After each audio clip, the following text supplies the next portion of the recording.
Hello, this is Gary at Jack Raven Bushcraft. Thank you for watching our video. So 23rd of December today.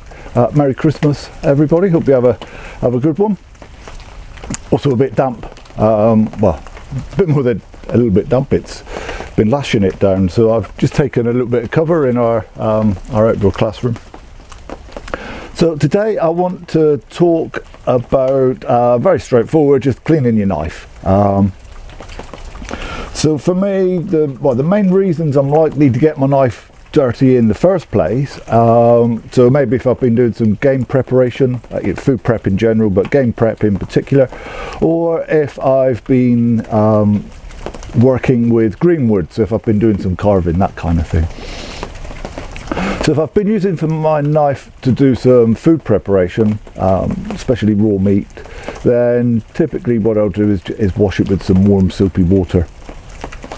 And then make sure it's dry and it can go away again. So I don't particularly oil knives, and my own knife, it's with me kind of well, more often than it isn't, so it's in constant use. The knives that we issue to students, they're out sort of, well, most years they would be out at least once a week, so I'm able to keep an eye on them. But yeah, as I say, I don't really oil them. I just make sure that the things are clean and dry when they go back into storage, and that they're stored in a dry place, and that seems to be enough. I've never had issues with them rusting particularly. If I did have issues with rusting, actually I would treat it in the more or less the same way as I'm about to describe now for working with green wood. So I have been doing a little bit with green wood recently, and my knife has got the residue from that sort of along here, some down on the bevel of the knife as well, a little bit on the other side.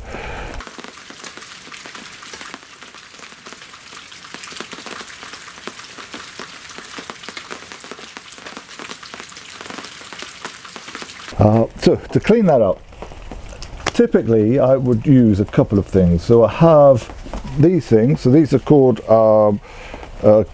Gary Flex abrasive block, and they come, so there's like a medium, a coarse, a medium and a fine.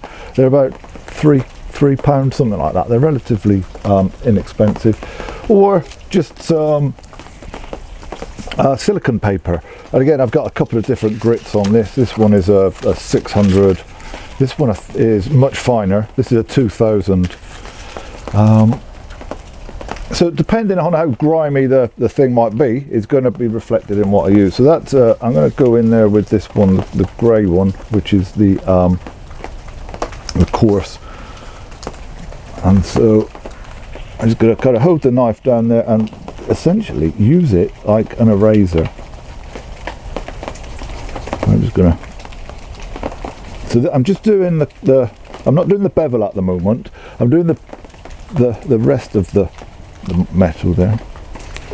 Yeah, that's coming on nicely, and then I can turn it over and just do the other side.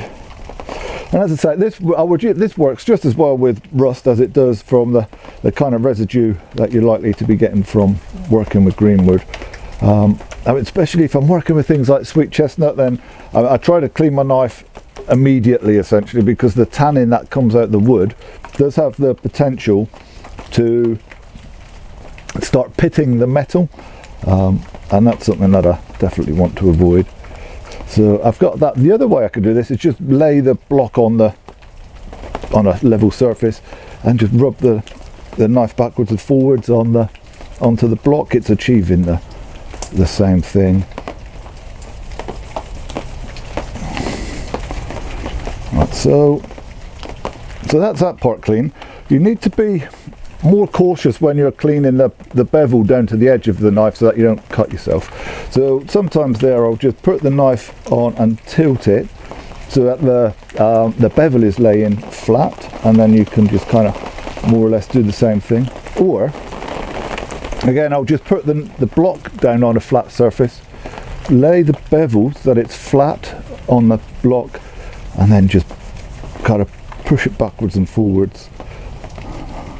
And again, that's going to clean off that residue. That's looking much better.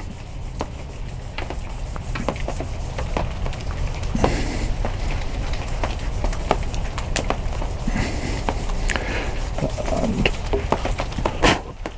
yeah, that's a massive improvement. So now I'm going to just kind of do the same thing now, but with the fine one. So this, I've had this one for years. It did start off that shape, but yeah, it's kind of worn down to that over the years. So I'm just going to give that a quick go on there.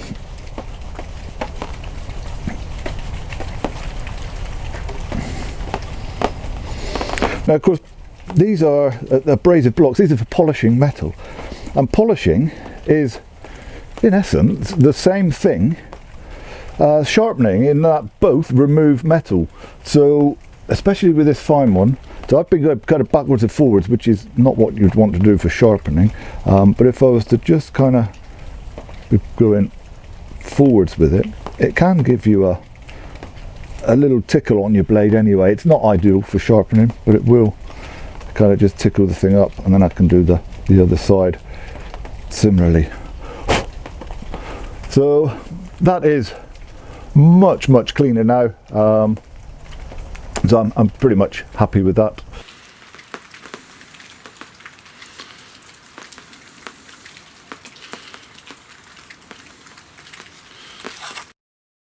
So that can go away again.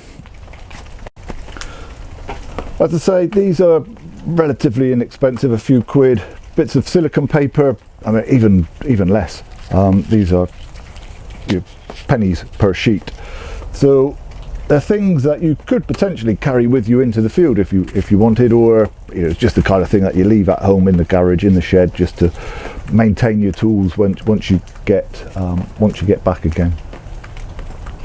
So thanks for watching, guys. Hopefully that's something that you can incorporate into your own bushcraft skill set.